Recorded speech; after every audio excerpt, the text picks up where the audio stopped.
নমস্কার, আমি অঙ্কুর। শুরু করছি পলিটিক্স। পহেলগাম কাণ্ড নিয়ে দেশের ভেতরেই নানা কানাঘুষো চলেছে এবং চলছে। এই জঙ্গি হানার জন্য সরকারকে নানাভাবে দায়ী করারও চেষ্টা হয়েছে, কিন্তু এ প্রসঙ্গে শীর্ষ আদালতের দৃষ্টিভঙ্গি কিন্তু খুব পরিষ্কার। পহেলগাম কাণ্ড নিয়ে বিচার বিভাগীয় তদন্ত কমিশন গড়ার আর্জি জানিয়ে যে মামলা সুপ্রিম কোর্টে উঠেছিল, সেই মামলা শুনতেই অস্বীকার করেছে শীর্ষ আদালত। সুপ্রিম কোর্টের স্পষ্ট বক্তব্য, আমাদের এমন কিছু করা উচিত নয় যাতে নিরাপত্তা বাহিনীর মনোবল ক্ষুণ্ণ হয়। এদিকে পাক নাগরিকদের ভারত থেকে ফেরার সময়সীমা বাড়ালেও পাকিস্তান এয়ারলাইন্সের জন্য ভারতের আকাশসীমা বন্ধ করে দিয়েছে নয়াদিল্লি। কোনো দিক থেকেই যে পাকিস্তান পার পাবে না একথা রাখতে সরকার যে দৃঢ় প্রতিজ্ঞ, সেটা পরিষ্কারই বোঝা যাচ্ছে। নিয়ন্ত্রণ রেখা বরাবর গত 7 দিন ধরে গোলাবর্ষণ চালাচ্ছে পাক সেনা। ভারতীয় সেনা সেখানে 1 ইঞ্চিও ছাড় দিচ্ছে না, পাল্টা কড়া জবাব দিচ্ছে পাক গোলন্দাজের। পাশাপাশি পাকিস্তানের ওপর লাগাতার ডিজিটাল স্ট্রাইকও বজায় রেখেছে ভারত। ভারত এ পর্যন্ত পাকিস্তানি ইউটিউব চ্যানেল ও একাধিক জনপ্রিয় অভিনেতা অভিনেত্রীর ইনস্টাগ্রাম অ্যাকাউন্ট ব্লক করেছে। এই প্রেক্ষাপটেই মার্কিন প্রতিরক্ষা সচিবের সঙ্গে আজ কথা বললেন প্রতিরক্ষা মন্ত্রী রাজনাথ সিং। গতকালই বিদেশমন্ত্রী এস জয়শঙ্করের সঙ্গে কথা বলে ভারত পাক উত্তেজনা কমাতে আবেদন করেছিলেন মার্কিন বিদেশ সচিব মার্কো রুবিও। তারপরেই প্রতিরক্ষা মন্ত্রীর সঙ্গে এই কথাবার্তা খুবই তাৎপর্যপূর্ণ বলে মনে করা হচ্ছে। সোজা কথা এই, কোনো দিক থেকেই ছাড়া হবে না পাকিস্তানকে। ভারতে থাকা পাকিস্তানি নাগরিকদের জন্য আপাতত স্বস্তির খবর। কেন্দ্র সরকার জানিয়েছে তারা এখন থেকে আটারি ওয়াঘা সীমান্ত দিয়ে পাকিস্তানে ফিরতে পারবেন, যতদিন না নতুন নির্দেশ আসে। দেশ ছাড়ার সময়সীমার মেয়াদ বাড়ালো কেন্দ্র। তবে পাকিস্তান এখনো সীমান্ত গেট খুলে দেয়নি, ফলে বহু মানুষ আটকে রয়েছেন। 30 এপ্রিল ছিল সীমান্ত পার হওয়ার শেষ দিন। নির্দেশ অনুযায়ী স্বল্পমেয়াদী ও চিকিৎসা ভিসাধারীদের নির্দিষ্ট তারিখে ভারত ছাড়তে বলা হয়। তবে এইবার দীর্ঘমেয়াদী ভিসাধারী পাকিস্তানি নাগরিকদের দেশ ছাড়ার সময়সীমা বাড়িয়ে আপাতত স্বস্তি দিল কেন্দ্র। পহেলগামে ভয়াবহ পর্যটক হত্যাকাণ্ডের তদন্তে নতুন গতি আনতে জাতীয় তদন্ত সংস্থা এনআইএ এর প্রধান সদানন্দ দাতে বুধবার পৌঁছেছেন জম্মু কাশ্মীরের পহেলগামে। তার সঙ্গে রয়েছেন সংস্থার শীর্ষ আধিকারিকরা। এই ঘটনার পরিপ্রেক্ষিতে পাকিস্তানের উপর লাগাতার ডিজিটাল স্ট্রাইক বজায় রেখেছে ভারত।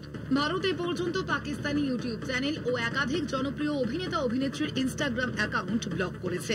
হানিয়া আমির, মাহিরা খান ও আলী জাফরের মতো জনপ্রিয় মুখগুলির অ্যাকাউন্ট ভারতে আর দেখা যাচ্ছে না। পাশাপাশি নিয়ন্ত্রণ রেখা বরাবর গত 7 দিন ধরে লাগাতার যুদ্ধবিরতি লঙ্ঘন করছে পাকিস্তানি সেনা। কুপওয়ারা, উরি ও আখনুর সেক্টরে গুলি চালনা করছে তারা, যার প্রত্যুত্তরে ভারতীয় সেনাও কঠোর জবাব দিচ্ছে।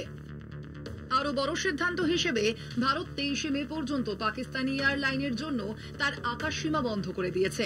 সামরিক, অসামরিক এমনকি প্রাইভেট ভাড়া করা বিমানও ভারতের আকাশসীমায় ঢুকতে পারবে না।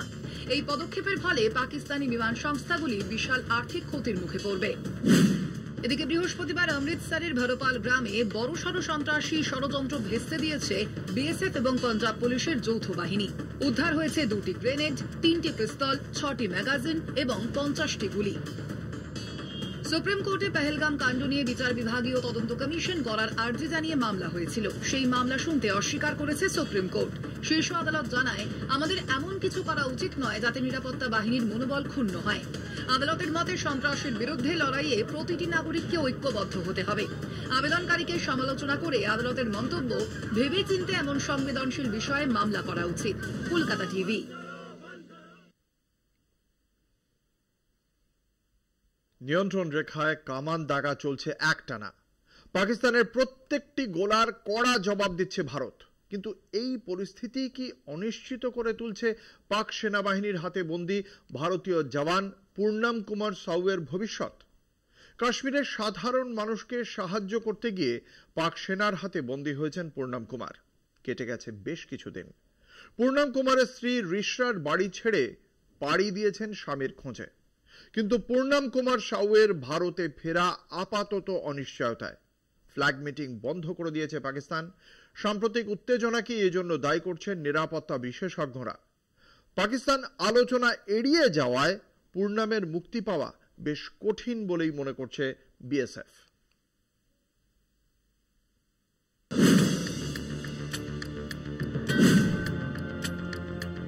ওনারা শুধু এটাই বলছেন কাজ চলছে, টেনশন নিন না। আমার বর 6 দিন থেকে আমাদের ইন্ডিয়াতে নেই, একটা দুশ্মনের এরিয়াতেই আছে। আমি কি করে চিন্তা না করি? ওনারা শুধু একটাই কথা বলছেন, चिंता मत कीजिए, चिंता मत कीजिए। ठीक है, मानते हैं पूरा देश मेरे पति के लिए लड़ रहा है, सब कोई लड़ रहा है, लेकिन मुझे क्या रिजल्ट मिला? ভারতীয় জওয়ান পুন্নম কুমার শবের ফেরা আপাতত 20 পাও চলে। সীমান্তে ফ্ল্যাগ মিটিং বন্ধ করে দিয়েছে পাকিস্তান, যার জেরে পাকিস্তানে আটক বিএসএফ জওয়ান পুন্নম শবের ভারতে ফেরা নিয়ে অনিশ্চয়তা দেখা দিয়েছে। আর এই ঘটনার পিছনে সাম্প্রতিক উত্তেজনাকেই দায়ী করছেন নিরাপত্তা বিশেষজ্ঞরা। পরিস্থিতি স্বাভাবিক না হওয়া পর্যন্ত পুন্নমের মুক্তি পাওয়া বেশ কঠিন বলেই মনে করছেন বিএসএফ। গত 24শে এপ্রিল পাঠানকোটে নজরদারি চালাতে গিয়ে সীমান্ত পেরোনোর অভিযোগে ভারতীয় জওয়ান পুন্নমকে আটক করে পাকিস্তান। এরপর থেকে তার আর কোনো খোঁজ নেই। অন্য সময় হলে ফ্ল্যাগ মিটিং এ আলোচনা করে একদিনের মধ্যেই পুন্নমকে ফেরানো যেত। তবে পেহেলগাম হামলার প্রেক্ষিতে বিষয়টি অন্য মাত্রা পেয়েছে।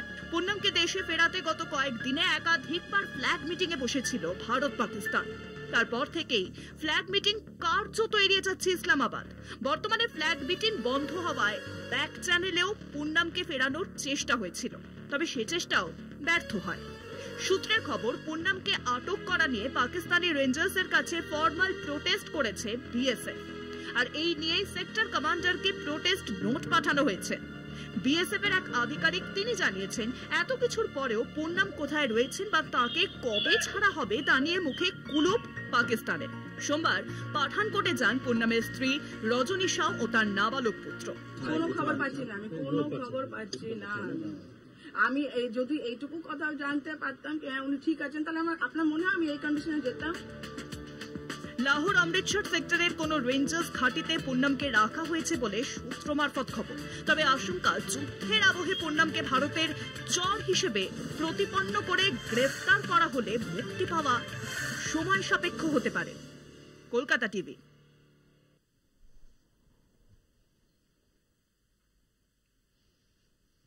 একটা ছোট্ট বিরতির পর ফিরে আসছি, সঙ্গে থাকুন।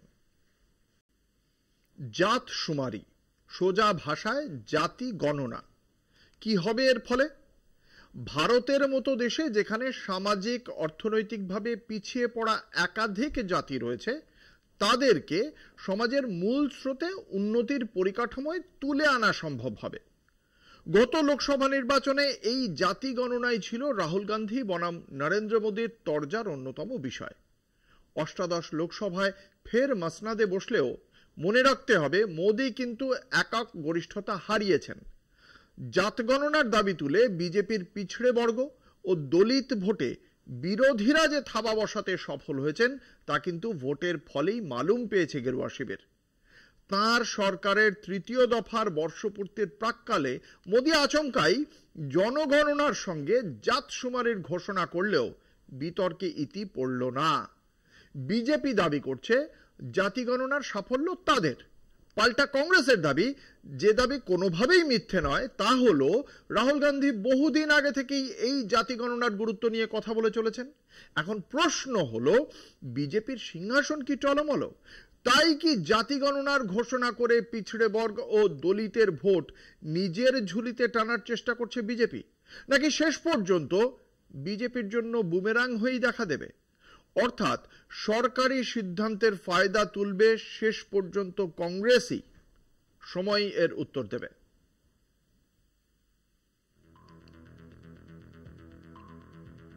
গত লোকসভা ভোটে জাত শুমারির দাবি সর্বভারতীয় স্তরে আলোড়ন ফেলে দিয়েছিল কংগ্রেস নেতা রাহুল গান্ধীর সৌজন্যে। বিজেপি দলিত পিছড়ে বর্গের সংরক্ষণ তুলে দিতে চায়। কংগ্রেস তথা রাহুলের প্রচারের এই অভিমুখ মোদীকে যথেষ্ট বেগ দিয়েছিল। তৃতীয়বার ক্ষমতায় বসা স্তক মোদীর উপর জাত গণনা নিয়েই তাপ বাড়াচ্ছিলেন রাহুল। এরই মধ্যে হঠাৎই মোদীর রাজনৈতিক বিষয়ক ক্যাবিনেট কমিটির বৈঠকে জনগণনার সঙ্গে জাত গণনাকেও যুক্ত করার কথা ঘোষণা করা হয়। তবে কবে জনগণনা হবে তা জানানো হয়নি। ফলে জাত গণনার নীতিগত স্বীকৃতি মিললেও তার বাস্তবায়ন নিয়ে সংশয় প্রথম দিন থেকেই শুরু হয়ে গিয়েছে। কেননা 2011 সালের পর 2020 সাল থেকে জনগণনা স্থগিত রয়েছে। তাই রাহুল গান্ধী বা কংগ্রেস মোদির এই ঘোষণাকে বিরোধীদের নৈতিক জয় হিসেবে চিহ্নিত করলেও তা রূপায়ণের অনিশ্চয়তা প্রকট হয়ে উঠেছে। রাহুল দাবি করেছেন মোদী সরকার তাদের চিন্তাধারা মেনে নিল, সংরক্ষণের 50% ঊর্ধ্বসীমা তুলে দেওয়া ও বেসরকারি শিক্ষা প্রতিষ্ঠানে আসন সংরক্ষণের কাজও তারা করে দেখাবেন, এমনই প্রত্যয় রাহুলের। বিজেপিকে যে চাপ দিয়ে কাজ করানো যায় সেটাই তিনি দেখিয়ে দিয়েছেন বলে দাবি বিরোধী দলনেতার। উল্টে বর্ণ হিন্দু প্রভাবিত বিজেপির জাত গণনায় আগ্রহ কতটা আন্তরিক তা নিয়ে প্রশ্ন উঠতে শুরু করেছে। ঘটনাচক্রে চলতি বছরের শেষ দিকে বিহার বিধানসভা নির্বাচন, রাহুল তেজস্বীদের জাত গণনার দাবিকে ভোঁতা করতেই মোদির এই ভুল বদল বলে রাজনৈতিক মহলের ধারণা। যেভাবে পাহেলগ্রাম কাণ্ডের আবহে জাত গণনার ঘোষণা হয়েছে তাতে প্রশাসনিক পদক্ষেপের চাইতেও রাজনীতির গন্ধ স্পষ্ট হতে চলেছে। শেষ পর্যন্ত ওই ঘোষণাকে সামনে রেখে মোদির দল তথা এনডিএ বিহারের ভোট উতরে দিলেও জাত গণনার বাস্তবায়ন ঝুলে থাকার প্রভূত আশঙ্কা রয়ে গিয়েছে। গত বাজেটে মাত্র 509 কোটি বরাদ্দ হয়েছে জনগণনার জন্য, গত বছরের বাজেটের থেকে প্রায় অর্ধেক। তাই মোদির ঘোষণায় চমক থাকলেও জাত গণনার পক্ষে তার সদিচ্ছা নিয়ে সংশয় থাকছেই। কলকাতা টিভি। ভারতের শেষ জাতি গণনা হয়েছিল কবে? সে অনেক দিনের কথা। 1931 সালই সেই বছর যখন প্রথম এবং শেষ জাতি গণনা হয় এই দেশে। এরপর ভারত স্বাধীন হয়েছে, ভারতীয় গণতন্ত্র গোটা পৃথিবীতেই একটা সম্মানের জায়গা অর্জন করেছে। কিন্তু স্বাধীনতার 75 বছর পরেও ভারত সমাজে জাতিভিত্তিক বৈষম্য একটা নির্মম বাস্তবতা। দীর্ঘদিন ধরে চলে আসা বর্ণ ব্যবস্থা শুধুমাত্র মানুষে মানুষের সামাজিক বিভাজনই যে তৈরি করেছে তাই নয়, পিছিয়ে পড়া মানুষের অর্থনৈতিক ভিত্তিও কিন্তু দুর্বল হয়েছে। সমাজের মূল স্রোতের সঙ্গে তাদের আর্থ রাজনৈতিক যোগাযোগও কিন্তু পিছিয়ে পড়েছে দিনের পর দিন। এই বাস্তবতাকে অস্বীকার করে গঠনমূলক সমাজ গড়া সম্ভব নয়। এই প্রেক্ষিতেই বুধবার মন্ত্রিসভার রাজনীতি বিষয়ক কমিটি সিদ্ধান্ত নিয়েছে আগামী জনগণনার অংশ করা হবে জাত গণনাকে, যা নিঃসন্দেহে এক ঐতিহাসিক সিদ্ধান্ত। নতুন ভারত তৈরি করতে হলে এই সিদ্ধান্তে যে আসতে হতোই তাতে কোনো সন্দেহ নেই। জাত গণনা যা শুধুমাত্র একটি তথ্য সংগ্রহের প্রয়াস নয়, বরং এক দীর্ঘ বঞ্চনার হিসেব চাওয়ার প্রক্রিয়া, যার মূলে আছে প্রতিনিধিত্ব, সম্পদ বন্টন ও সামাজিক ন্যায়ের প্রশ্ন। অথচ 1931 সালে ইংরেজ শাসনামলের পরে ভারত কোনো পূর্ণাঙ্গ জাতিগত জনগণনা হয়নি। ফলে সরকারি নীতি নির্ধারণ, সংরক্ষণ নীতি ও অর্থনৈতিক উন্নয়ন পরিকল্পনায় বাস্তব তথ্যের অভাব প্রবলভাবে অনুভূত হয়েছে। যদিও বিভিন্ন রাজ্যে, বিশেষত বিহার, তেলেঙ্গানা ও কর্ণাটকে ইতিমধ্যে নিজেদের মতো করে জাতিগত সমীক্ষা চালিয়েছে, কেন্দ্রীয় স্তরে এমন উদ্যোগ এই প্রথম। 1931 সালের জাত গণনা অনুযায়ী ওবিসি আনুমানিক 52%, এসসি 15%, এসটি 7%, উচ্চবর্ণ 15 থেকে 18%, অন্যান্য 8 থেকে 10%। এরপর আর জাতিভিত্তিক কোনো পরিসংখ্যান কেন্দ্রীয়ভাবে প্রকাশিত হয়নি। 2011 সালে ইউপিএ সরকার জাত গণনা করে। জনগণনার সঙ্গে এই জাত গণনা হয়নি। আলাদা করে সেই কাজ করেছিল গ্রামীণ বিকাশ দপ্তর এবং হাউজিং ও শহুরে দারিদ্র দূরীকরণ দপ্তর। একে বলা হয় সামাজিক অর্থনৈতিক জাত গণনা। এই জাত গণনার খরচ ধার্য হয়েছিল সেই সময় প্রায় 8,894 কোটি টাকা। দ্বিতীয় ইউপিএ সরকার 2011 সাল 3 বছর সময় পেয়েও এর রিপোর্ট বার করেনি। তারপরে বিজেপি সরকারও গত 11 বছরে এর রিপোর্ট বার করেনি। 2023 সালে বিহার সরকার রাজ্যে প্রথমবার জাতিগত সমীক্ষা চালায়। সেখানে দেখা যায় ওবিসি ও EBC 63%, OBC 27.13%, EBC 36.01%, SC 19.65%, ST 1.68%, উচ্চবর্ণ 15.52%। এই সংখ্যা একদিকে যেমন সামাজিক বাস্তবতা প্রকাশ করে, অন্যদিকে রাজনৈতিক স্তরে দারুণ আলোড়ন তোলে। কেন্দ্রীয়ভাবে জাত গণনা হলে প্রকৃত তথ্য সামনে এলে সুযোগ থাকবে গঠনমূলক নীতিমালার, প্রকৃত হারে সংরক্ষণ, পুনর্বিন্যাসের এবং অন্তর্ভুক্তিমূলক উন্নয়ন পরিকল্পনা। কলকাতা টিভি।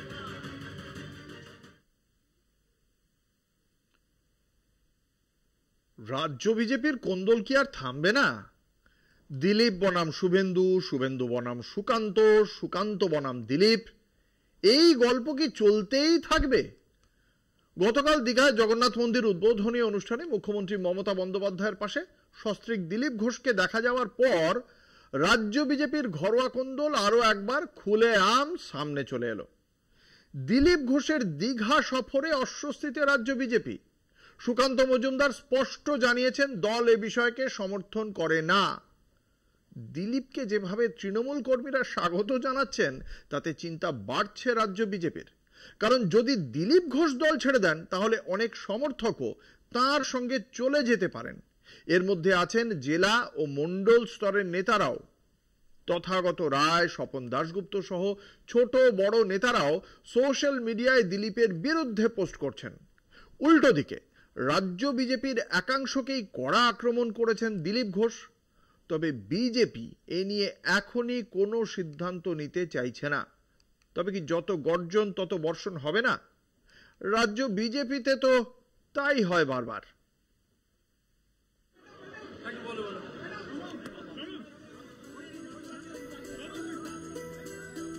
দিলীপ ঘোষের দীঘা সফরে অস্বস্তিতে রাজ্য বিজেপি।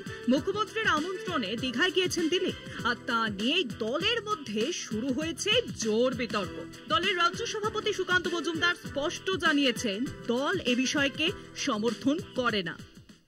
ওনার ব্যক্তিগত ব্যাপার, ব্যক্তিগতভাবে কেউ যেতেই পারে। ওনার শুনেছি ওনার স্ত্রীকেও নাকি আলাদা করে নিমন্ত্রণ জানানো হয়েছে, সেটা ওনার ব্যাপার। তবে দিলীপকে যেভাবে তৃণমূল কর্মীরা স্বাগত জানাচ্ছেন তাতে তার তৃণমূলে যোগদান নিয়ে রাজনৈতিক মহলে জল্পনা বাজছে। ফলে দিলীপ ঘোষের বিরুদ্ধে ব্যবস্থা নেওয়ার জন্য সর্বভারতীয় সভাপতির কাছেও অভিযোগ পৌঁছেছে। তথাগত রায়, স্বপন দাশগুপ্ত সহ ছোট বড় নেতারাও সোশ্যাল মিডিয়াতে তার বিরুদ্ধে পোস্ট করছেন। তবে দিলীপ আছেন দিলীপে। দীঘা থেকে ফেরার পথে রাজ্য বিজেপির একাংশকেই কড়া আক্রমণ করলেন দিলীপ ঘোষ। বাকিদের লাইফস্টাইল দেখুন, দিনের সকালে রাত্রের লাইফ। যারা আমাকে সার্টিফিকেট দিচ্ছে তারা সমাজের জন্য কি করেছে?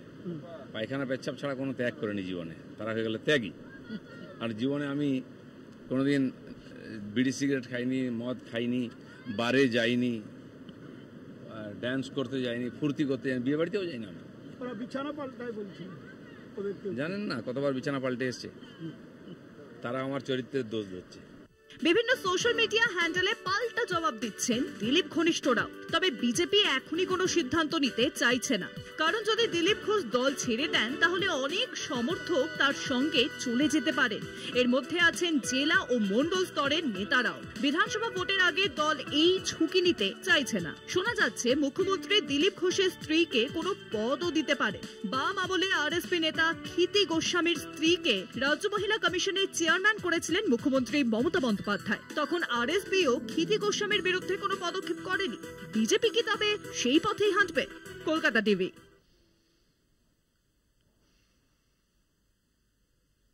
আলো ক্রমে আসিতেছে। বিখ্যাত লেখক কমল কুমার মজুমদারের একটি লাইন ছিল, আলো ক্রমে আসিতেছে। চাকরিহারাদের অন্ধকারও কি একটু একটু করে ফুটে উঠছে?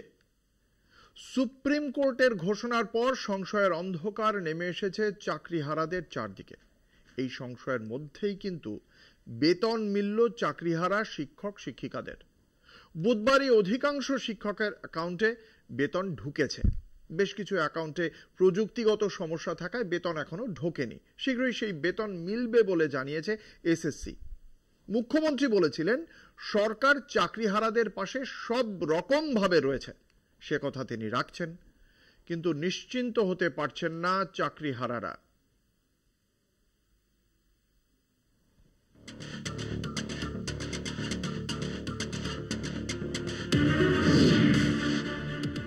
সংশয় ছিল এসএসসি মামলায় নির্দিষ্ট দিনে বেতন হবে কিনা সেই নিয়ে উঠেছিল প্রশ্ন। তবে বুধবারই বেতন পেলেন যোগ্য শিক্ষক শিক্ষিকারা। মঙ্গলবার রাত থেকেই প্রত্যেকের অ্যাকাউন্টেই বেতন ঢুকতে শুরু করেছে বলে এসএসসি সূত্রে খবর। হাইকোর্ট যেহেতু অর্ডারটা দিয়েছে সব দেখে শুনে, সুপ্রিম কোর্টের অ্যাপিলেট ডিভিশন উঠিয়ে অর্ডার দেবে আমি আশা করি অ্যাজ এ লয়ার। কিছুদিন আগেই বিকাশ ভবনে সাংবাদিক বৈঠকে শিক্ষামন্ত্রী ব্রাত্য বসু জানিয়েছিলেন, যোগ্য শিক্ষক শিক্ষিকারা কেউই বেতন থেকে বঞ্চিত হবেন না। সেই মতো এসএসসির তরফে ডিআই অফিস মারফত স্কুলগুলিতে 15,403 জন যোগ্য শিক্ষক শিক্ষিকার তালিকা যায়।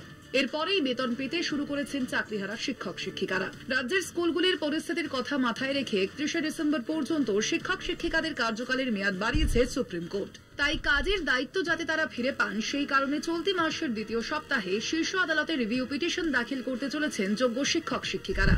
যদিও যোগ্য অযোগ্যদের তালিকা এখনো প্রকাশ্যে আসেনি। এ বিষয়ে হাইকোর্টে এবং সুপ্রিম কোর্টে একাধিক মামলা চলছে। এদিকে বৃহস্পতিবারই এসএসসির 26,000 চাকরি বাতিলের আদালত অবমাননা মামলার শুনানি হয়। সুপ্রিম কোর্টে পুনর্বিবেচনার আবেদন বিচারাধীন থাকা অবস্থায় হাইকোর্ট কি আদালত অবমাননার আবেদন শুনতে পারে, এই বিষয়েই শুনানি শেষ হয়। রায়দান স্থগিত রাখেন বিচারপতি দেবাংশু বসাক ও বিচারপতি মোহাম্মদ শব্বর রশিদির ডিভিশন বেঞ্চ। কলকাতা টিভি। একটা ছোট্ট বিরতির পর ফিরে আসছি, সঙ্গে থাকুন। আপনারা দেখছেন পলিটিক্স, আপনাদের সঙ্গে রয়েছি আমি অঙ্কুর। সাধারণ মানুষ তার ছোট ছোট স্বপ্ন আর ছোট ছোট আশা, সেই সাধের লাল নীল সংসার যখন মাটিতে মিশে যায়, এক নিমেষে মানুষ নিজেকে নিয়ে কি করবে বুঝতে পারে না। এই ঘটনাই ঘটেছে আহমেদাবাদে। সূর্যের আলো ফোটার আগেই জেসিবি মেশিনের শব্দে ঘুম ভেঙেছিল আহমেদাবাদের চন্দৌলা লেক লাগোয়া বস্তির। একদিনে বাসিন্দাদের চোখের সামনে ভেঙে চুরমার হয়ে যায় 1,002 ঝুপড়ি। ঘর হারা হয় 6,500-এর বেশি বাসিন্দা। তারা রয়েছে গুজরাট পুলিশের নজরদারিতে। পরীক্ষা করা হচ্ছে সকলের এদেশে থাকার নথিপত্র। পহেলগাম হত্যাকাণ্ডের জেরে চন্দৌলা বস্তি উচ্ছেদ, এদেশে বসবাসকারী বেআইনি পরবাসীদের বিরুদ্ধে কেন্দ্রীয় পদক্ষেপ বলে জানাচ্ছে গুজরাট পুলিশ। প্রাথমিকভাবে 490 জন পুলিশকে কোনো আইনি নথি দেখাতে পারেনি। বাকিদের কাগজপত্র আতশ কাচের তলায়। প্রশ্ন এই, নিশ্চিত না হয়ে কিভাবে ছোট ছোট মানুষের এই ছোট ছোট সংসার এভাবে গুঁড়িয়ে দেওয়া যায়? ছোট ছোট মানুষ বলেই কি এটা সম্ভব?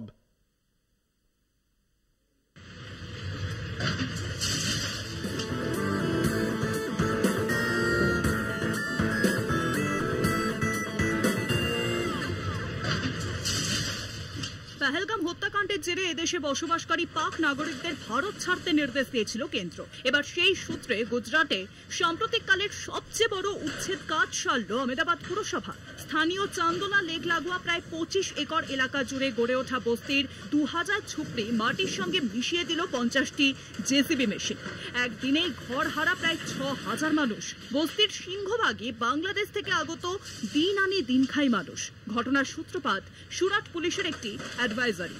বস্তির বাসিন্দাদের বাজেয়াপ্ত করা মোবাইলে কথোপকথন থেকে সেখানকার অনেককে সন্দেহভাজন বাংলাদেশি হিসেবে চিহ্নিত করা হয়েছে বলে অ্যাডভাইজারিতে জানানো হয় আহমেদাবাদ পুলিশকে। তারও আগে লস্কর জঙ্গি সংগঠনের সঙ্গে যোগাযোগ রাখার অভিযোগে 2023-এ 4 বাংলাদেশি নাগরিককে গ্রেফতার করেছিল গুজরাট পুলিশ। গুজরাট পুলিশের দাবি, চান্দোলা বস্তি অসামাজিক কাজের স্বর্গরাজ্য। বেআইনিভাবে এদেশে বাস করে নানা রকম অপরাধমূলক কাজে যুক্ত সেখানকার বহু বাসিন্দা।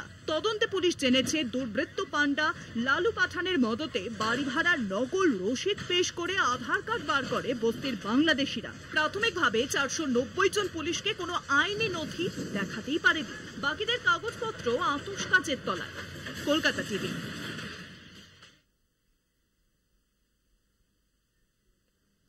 আগে ভেবে আসুন, পরে কথা বলবো। রাস্তাঘাটে, বাসে, ট্রামে পাড়ার ঝগড়ায় একথাটা প্রায় শোনা যায়। যখন ঝগড়ার জন্যই ঝগড়া চলে, যুক্তির কোনো বালাই নেই। কথায় বলে, ঝগড়া করার ইচ্ছে থাকলে হাওয়ার গলায় গামছা দিয়েও ঝগড়া করা যায়। বাংলাদেশের কি এখন সেই অবস্থাই? একথা বলছি কেননা বুধবার সেদেশের হাইকোর্ট থেকে বহু প্রতীক্ষিত জামিন পেয়েছিলেন চিন্ময় কৃষ্ণ। কিন্তু দিন না ফুরোতেই সেই আদেশে স্থগিতাদেশ দিল সুপ্রিম কোর্টের আপিল বিভাগ। এখানে বলে রাখা ভালো, চিন্ময় কৃষ্ণের বিরুদ্ধে যেসব অভিযোগ ছিল তার মধ্যে দেশদ্রোহিতাও রয়েছে। এর আগেও বাংলাদেশের বহু আইনজীবীকে চিন্ময় কৃষ্ণের পক্ষে দাঁড়াতে বাধা দেওয়া হয়েছিল, এমনকি মারধরও করা হয়েছিল। এরকম পরিস্থিতি ও ভয়ানক সব অভিযোগের পরেও জামিন মঞ্জুর হয়েছিল চিন্ময় কৃষ্ণের। আবার কয়েক ঘন্টার ভেতরেই সেই আদেশ স্থগিত করা হলো।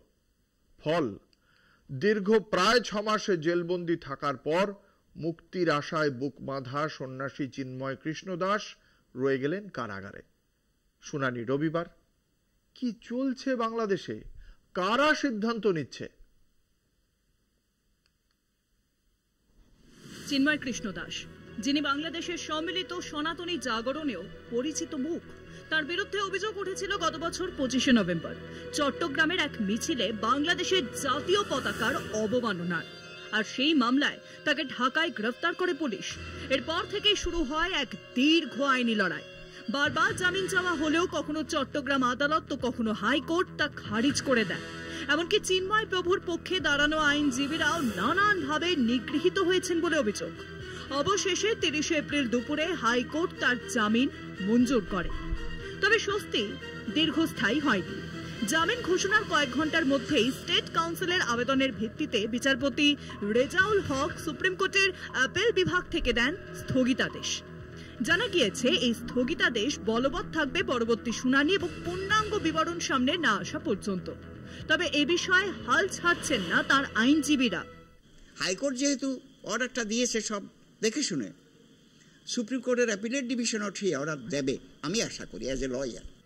সূত্রের খবর, আগামী রবিবার অর্থাৎ 4 মে এই বিষয়ে ফের শুনানি হতে পারে সুপ্রিম কোর্টে। তখনই চূড়ান্তভাবে নির্ধারিত হবে চিন্ময় কৃষ্ণ দাস আপাতত মুক্তি পাবেন নাকি কারাগারের জীবনই তার জন্য স্থায়ী থাকবে। কলকাতা টিভি।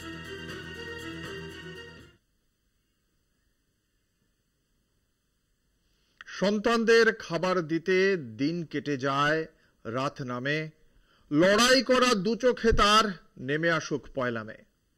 8 ঘন্টার বেশি কাজ নয়, এই ছিল 1 মের শ্রমিক দিবসের দাবি। কিন্তু আমাদের দেশে 10 থেকে 12 ঘন্টা কাজ করতে হয় বহু মানুষকেই। কথা হচ্ছে প্রতি বছর 1 মে দেশে পালিত হয় মজদুর দিবস বা শ্রমিক দিবস। এই দিনে আমরা দেশের সব ধরনের শ্রমিকদের শ্রদ্ধা জানাই, চাষের মাঠে কাজ করা মানুষ থেকে অফিসের ডেস্কে বসে কাজ করা কর্মী পর্যন্ত। কিন্তু শুধু শ্রদ্ধা জানালেই হবে না, শ্রমিকদের তাদের অধিকারও জানতে হবে। এই মুহূর্তে দেশের কর্পোরেট মাথারা যখন 12 থেকে 14 ঘন্টা কাজের কথা বলছে সপ্তাহে 90 ঘন্টা কাজের কথা, তখন মানুষের জন্য মে দিবস যে নতুন গুরুত্ব নিয়ে আসে তাতে কোনো সন্দেহ নেই।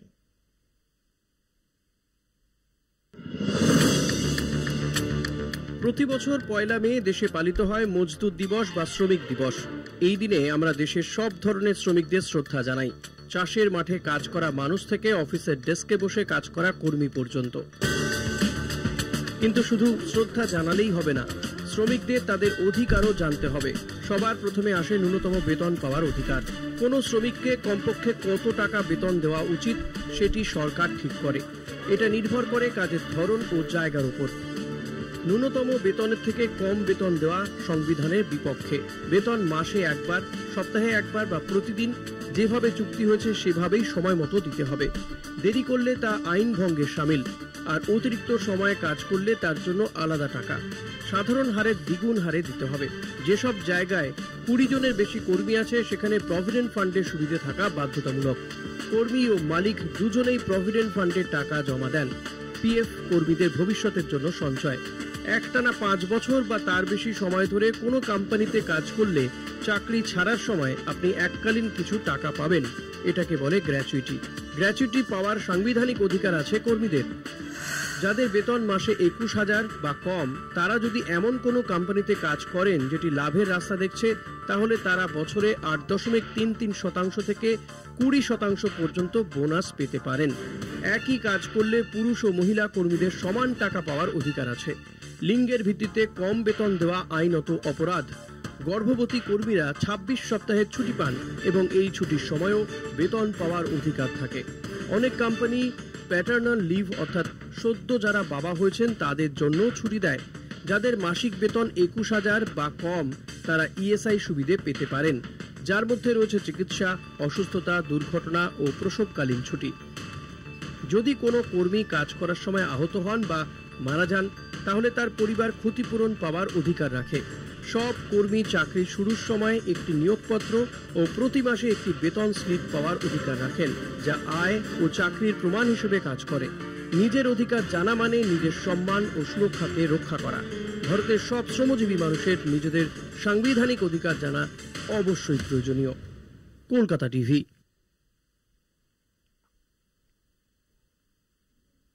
বিপিও হোক বা চায়ের বাগান, ক্ষেত মজুরদের দূর গ্রামে একসঙ্গে নেমে আসুক নতুন কোনো পয়লা মে, এই আশা নিয়ে শেষ করছি আজকের পলিটিক্স। দেখতে থাকুন কলকাতা টিভি, রাত দিন 7 দিন।